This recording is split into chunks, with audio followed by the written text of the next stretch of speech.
என்ன சாரதி, இப்பொழுதெல்லாம் ஏகத்திற்கு புஷ்பங்கள் வர துவங்கி இருக்கிறது, அதுவும் விதவிதமான புஷ்பங்கள். ஆமாங்க சாமி, உங்க நந்தவனத்துல பூத்த பூக்கள் தான் இது. இதை தவிர வேறு வகையான பூக்களும் பூத்துக்கிட்டு இருக்கு. அனிச்சம்பு, குவளைப்பூ, குடச்சம்பு, சிறுவினைப்பூ, கருவிளம்பூ, கொகுடிப்பூன்னு இன்னும் ஏகத்துக்கு இருக்கு. ஆச்சரியமாக இருக்கிறதே, இவை அனைத்தும் நம் நந்தவனத்துல பூக்கிறது? ஆமாங்க சாமி, நீங்க நந்தவனத்துக்கு இப்பெல்லாம் வரது குறைஞ்சிருச்சே. ஆனா இந்த மடத்திலேயே ராத்திரி முழுக்க தங்குறீங்க. இப்பெல்லாம் நம்ம நந்தவனத்துக்கு புஷ்ப கைங்கரிய சேவை செய்யறதுக்காக நிறைய பேர் வர ஆரம்பிச்சிட்டாங்க. அப்படியா? என்ன அப்படியான்னு கேக்குறீங்க சாமி? யானையோட பலம் யானைக்கே தெரியாதுன்னு சொல்லுவாங்க. அது போலதான் உங்களோட கீர்த்தி உங்களுக்கே தெரியல சாமி. திருக்கச்சி நம்பி சாமிகள்னு சொன்னாலே அத்தனை மரியாதை. நீங்க வரதனுக்கு புஷ்ப கைங்கரியம் செய்யறீங்கன்னு தெரிஞ்சு பலரும் நந்தவனத்துக்கு சேவை செய்ய வந்திருக்காங்க. அது மட்டும் இல்ல சாமி, என்கிட்ட சாமிகள் எப்போதும் பாசுரம் பாடியபடியே சேவைகள் செய்வாராமே. நீதான் அவரு கூட இருக்கியே, அதனால உனக்கும் அந்த பாசுரங்கள் தெரிஞ்சிருக்கும். நீ அந்த பாசுரங்களை எங்களுக்கும் சொல்லேன்னு நித்தியபடி என்கிட்ட கேட்டுக்கிறாங்க. அப்படியா? மிகவும் மகிழ்ச்சியாக இருக்கிறது. வரதன் யாரையும் கைவிடுவது இல்லை. யாராவது ஒரு சிறு சேவையை செய்தாலும் அவர்களுக்கு மேலும் பல சேவைகளை செய்யும் வாய்ப்பை ஏற்படுத்தி கொடுப்பான்.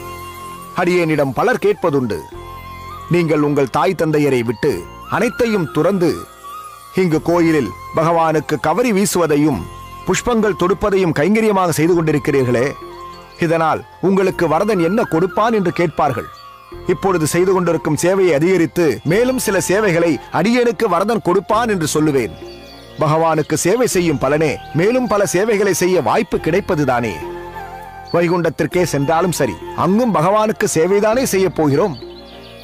பக்திக்குண்டான பலனும் சரி, சரணாகதிக்கான பலனும் சரி, மேலும் மேலும் பகவானின் சேவையும் கைங்கரியமும் கிடைப்பதுதானே.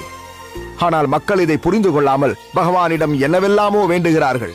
ராமானுஜா, நீ ஆழ்வார்கள் காட்டிய வைணவ சம்பிரதாயத்தை ஏற்று பகவானின் முன்பு அனைவரும் சமம் என்ற தத்துவத்தை ஒத்து வாழ்பவன்.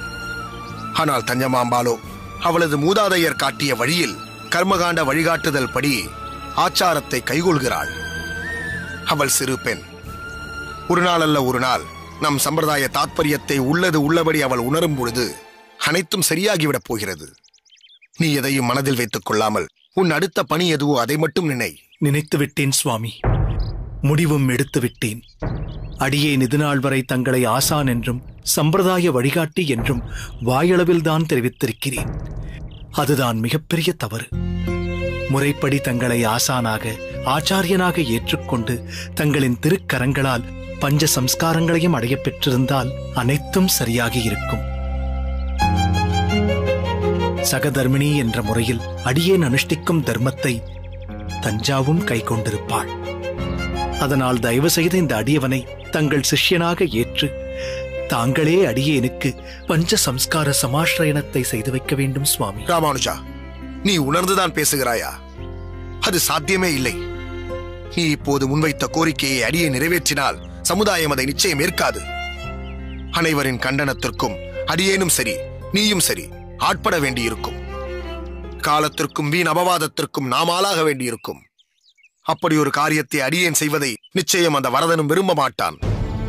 அடியேனை வற்புறுத்தாதே ராமானுஜா. சரி சுவாமி, தங்களை இப்போதைக்கு அடியேன் வற்புறுத்தவில்லை. ஆனால் அதற்கு பதிலாக ஒரு உபகாரத்தை தாங்கள் அடியேனுக்கு செய்தருள வேண்டும். என்ன அது ராமானுஜா? அடியேனின் மனதில் உள்ள பல கேள்விகளுக்கு விடை கிடைக்காமல் இருக்கிறது.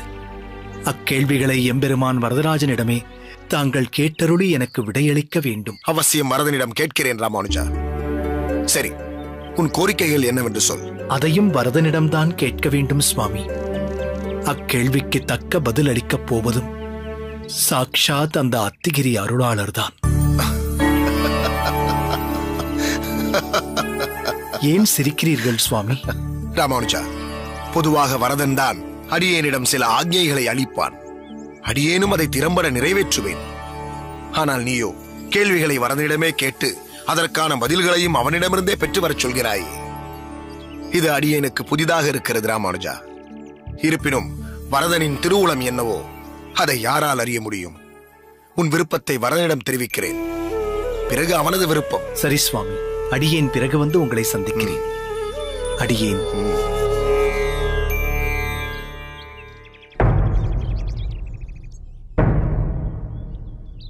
தஞ்சாவின் விஷயத்தில் சுவாமிகள் எதையும் மனதில் வைத்துக் கொள்ளக்கூடாது சுவாமி. அப்படி ஒரு சம்பவம் நடந்ததையே அடியேன் முழுவதுமாக மறந்துவிட்டேன்.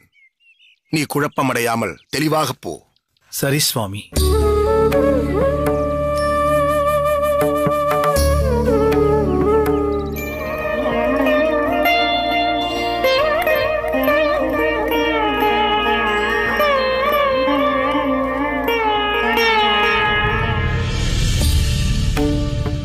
திருக்கச்சி, வா வரதா, வந்து விட்டாயா? உன்னைத்தான் அவளோடு எதிர்பார்த்துக் கொண்டிருந்தேன். அதனால் தான் வந்து விட்டேன். திருக்கச்சி, நீ சாதாரணமாக என்னை புகழ்ந்தல்லவா பாசுரம் பாடுவாய்? இன்றென்ன சூசகமா ஏதோ தெரிவிக்க விரும்புவது போல் பாசுரம் பாடுகிறாயே? வரதா, அடியேனின் உள்ளத்தில் நித்தியம் விற்றிருப்பவன் நீ அல்லவா? நீ அறியாதது என்று ஒன்று உண்டா என்ன? ஓர் விண்ணப்பத்தை மனதில் கொண்டுதான் உன் வரவிற்காக காத்திருந்தேன். அப்படி என்னதான் உன் விண்ணப்பம் திருக்கச்சி? விண்ணப்பம் அடியேனுடையது அல்ல வரதா, ராமானுஜனுடையது. உன்னிடமிருந்து சில கேள்விகளுக்கு விடை தெரிய வேண்டும் என்று அடியேன் மூலம் விஞ்ஞாபிக்கச் சொன்னான் ராமானுஜன். ஓ, ராமானுஜனின் கேள்விகளா? சரிதான். என்னவென்று ஒவ்வொன்றாய் கேளும் திருக்கச்சி. அடியேன் மனதை வியாபித்திருக்கும் கேள்விகளை வரதனே அறிவான். அதனால் கேள்விகளையும் அதற்குண்டான விடைகளையும் வரதனிடமிருந்தே அறிந்து தனக்கு தெரியப்படுத்த வேண்டும் என்று கேட்டுக்கொண்டான் ராமானுஜன். ராமானுஜனின் அந்த ஆழ்மன கேள்விகளையும் என்னிடமே விட்டு விட்டானா? அவன் மிகவும் சாமர்த்தியசாலிதான்.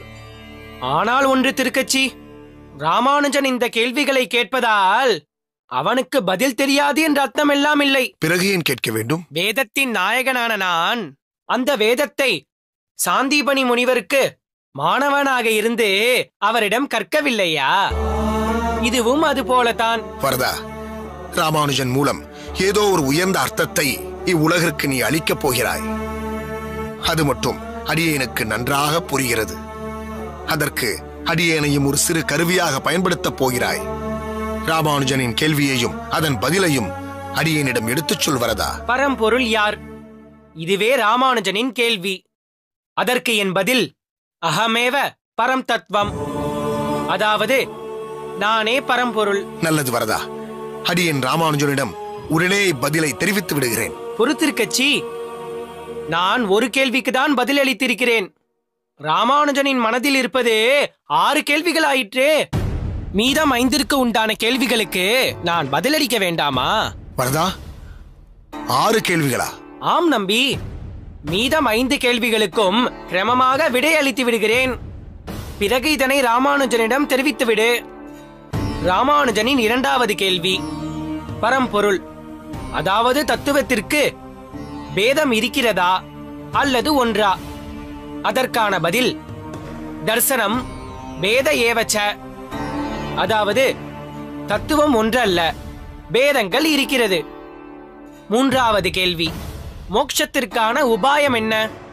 மோக்ஷோபாய பிரபத்தி ஸ்யாத், என்னிடம் சரணாகதி அடைவதே மோட்சத்திற்கான ஒரே உபாயம். 4வது கேள்வி என்னிடம் சரணடைந்த பக்தர்கள் மரணத் தருவாயில் ஒருவேளை மனதில் என்னை நினைக்க முடியாமல் போனால் அவர்களின் கதி என்ன? அதற்கான பதில் அந்திம ஸ்மிருதி வர்ஜனம். என்னிடம் சரணடைந்தவர்கள் தன் அந்திம காலத்தில், அதாவது மரணத் தருவாயில் என்னை நினைக்க முடியாமல் போனாலும் எந்த பாதகமும் இல்லை. 5வது கேள்வி என் அடியவர்கள் அவர்களின் சரீரத்தை விடும்பொழுது அடையும் பலன் என்ன? அதற்கான பதில் தேகாவசானே முக்தி ஸ்யாத்.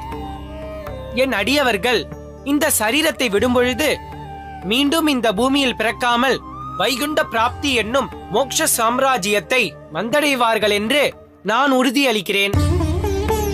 ராமானுஜனின் 6வது கேள்வி தான் யாரை ஆச்சாரியராக அடைய வேண்டும் என்று. அதற்கு என் பதில் பூர்ணாச்சாரிய சமாஸ்ரயா, அதாவது மகா பூர்ணராம் பெரிய நம்பிகளை ஆச்சாரியராக ராமானுஜன் ஏற்றுக்கொள்ள வேண்டும். என்ன திருக்கச்சி, 6வது பதிலை சொன்னதும் உன் முகம் இவ்வளவு பிரகாசமாக மலர்ந்து விட்டது? பிரகாசம் வரத்தானே செய்யும் பரதா.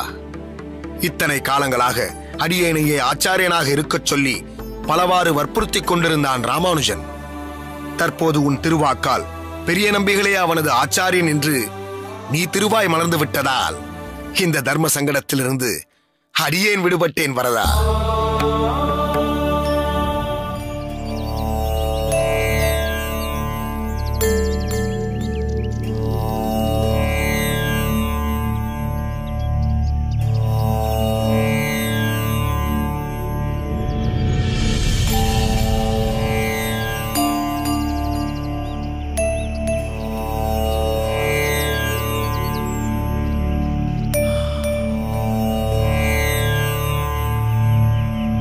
ராமானுஜா, சுவாமி, தாசன் அடியேன்.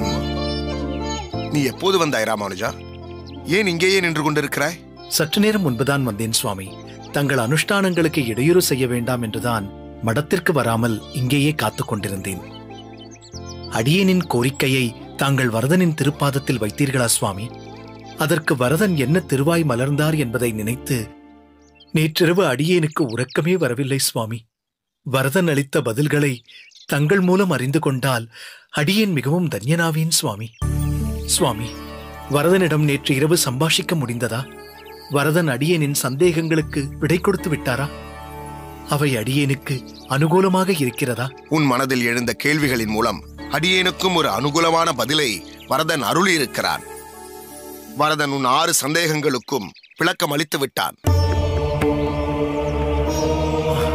என்ன ராமானுஜா, உன் மனதில் தோன்றிய சந்தேகங்கள் 6 தானே? ஆம் சுவாமி, 6 வினாக்களே அடியேனின் ஆழ்மனதில் அலையாய் எழுந்தவை. ஒவ்வொன்றாய் தாங்கள் அடியேனுக்கு தெரியப்படுத்தும்படி யாசிக்கிறேன் சுவாமி. அகமேவ பரம் தத்துவம் என்பதுதான் வரதன் அருளிய முதல் வாக்கியம். தாமே பரம்பொருள் என்ற பரம சத்தியத்தையும் ரகசியத்தையும் தன் முதல் வாக்கிலேயே வெளிப்படுத்தியிருக்கிறான் வரதன். ஆஹா, 12 ஆதித்யர்கள், ஏகாதசம் என்ற 11 ருத்ரர்கள், அஷ்டவசுக்கள் மற்றும் அஸ்வினி குமாரர்களான 2 உள்ளிட்ட சகல தேவதைகளாலும் இப்பிரபஞ்ச வாழ்க்கை இயக்கப்பட்டாலும் அந்தந்த நிலையில் அவர்களை இருத்தி அவர்கள் அனைவரையும் இயக்கும் பரம தத்துவம் பகவானே என்றும் தாமே உணர வேண்டிய பரபிரம்மம் என்றும் பட்டவர்த்தனமாக தெரிவித்து விட்டார் வரதன். சுவாமி, 2வது பதிலை தந்தருள வேண்டும். தர்சனம் வேத ஏவச்ச. பரம்பொருளுக்கு தத்துவத்திற்கு பேதம் இருக்கிறது என்று அருளியிருக்கிறான். ஜீவாத்மா வேறு, பரமாத்மா வேறு. அப்படி என்றால் ஜீவனும் பரமனும் என்றுமே ஒன்றாக முடியாது. அவர்களுக்குள் பேதம் இருக்கிறது. ஜீவாத்மாவின் லட்சணம் பரமாத்மாவிற்கு என்றும் பணி செய்து, அதாவது கைங்கரியம் செய்து மகிழ்வதே என்று உறுதிப்படுத்தி விட்டான் அந்த பரந்தாமன். சுவாமி, 3வது விடை. மோக்ஷோபாய பிரபத்தி ஸ்யாத். அதாவது பிரபத்தி என்னும் சரணாகதியே மோக்ஷத்தை, முக்தியை அடையும் வழி. 4வது வாக்கியம் சுவாமி. அந்திம ஸ்மிருதி வர்ஜனம். அதாவது தன்னை சரணடைந்தவர்கள், பிரபத்தி செய்தவர்கள் மரணத்தருவாயில் தன்னை நினைக்க வேண்டும் என்ற கட்டாயம் இல்லை. தன்னிடம் ஒருமுறை சரணாகதி அடைந்து விட்டாலே போதும் என்கிறான் வரதன். இறுதி காலத்தில் ஒருவேளை நம்மால் முடியவில்லை என்றாலும் அவனை பற்றிய நினைப்பை அந்த வரதனை அளிப்பான் போலும். 5வது வாக்கியம் சுவாமி. தேகாவசானே முக்தி ஸ்யாத். ஆஹா, என்னே ஒரு சத்திய வாக்கு. மாயாவாதிகளின் கொள்கைப்படி இவ்வுடலில் வாழும்போதே முக்தி என்னும் வாக்கியத்தை உடைத்து இச்சரீரத்தை விட்டு ஆத்மா பிரிந்தபின் அந்த சரணாகதனுக்கு மோட்சம் நிச்சயம் என்று ஓர் உன்னத வாக்கை அளித்து விட்டார் அந்த கருணாமூர்த்தி. 6வது வாக்கியம் சுவாமி. இறுதியாக வரதன் சொன்ன அந்த 6வது வார்த்தை உனக்கான விடை என்றாலும் அடியேனுக்கும் அது பெருத்த நிம்மதியை தந்திருக்கிறது. என்ன சுவாமி? பூர்ணாச்சாரிய சமாஸ்ரயா. அதாவது மகாபூர்ணர் என்று அழைக்கப்படும் பெரிய நம்பி சுவாமிகளையே நீ உனது ஆசானாக, ஆச்சாரியனாக ஆசிரயிக்க வேண்டும். என்ன ராமானுஜா, உனது குழப்பங்கள் இப்பொழுது தீர்ந்ததா? தீர்ந்தது சுவாமி. சித்தம் தெளிந்தது சுவாமி. பரிபூர்ணனான பகவானை உள்ளது உள்ளபடி அறிய மகாச்சாரியரின் அனுக்கிரகம் வேண்டும். அதற்கு மகாபூர்ணர் பெரிய நம்பி சுவாமிகளிடம் அடியேன் தஞ்சமடைய வேண்டும். அவர் உணர்த்தும் போதனைகளை சிரமேற்கொண்டு செயலாற்ற வேண்டும். அவ்வகையில் பெரிய நம்பி சுவாமிகளை உடனே சென்று தரிசித்து பஞ்ச சம்ஸ்காரங்களையும் பெற வேண்டும். அதுதான் அடியேனுடைய தலையாய கடமை. சுவாமி, வரதனின் அருள் வார்த்தைகளை அடியேனிடம் கொண்டு சேர்த்த உத்தம குணாளர் தாங்கள். அதற்கு இஜென்மம் முழுவதும் தங்களுக்கு பக்தி கொண்டவனாக இருப்பேன். ராமானுஜா, நீ ஒன்றை மனதில் நினைக்கிறாய். வரதன் அதற்கான பதிலை தெரிவிக்கிறான். இடையில் அடியேன் எதற்கு என்றே புரியவில்லை.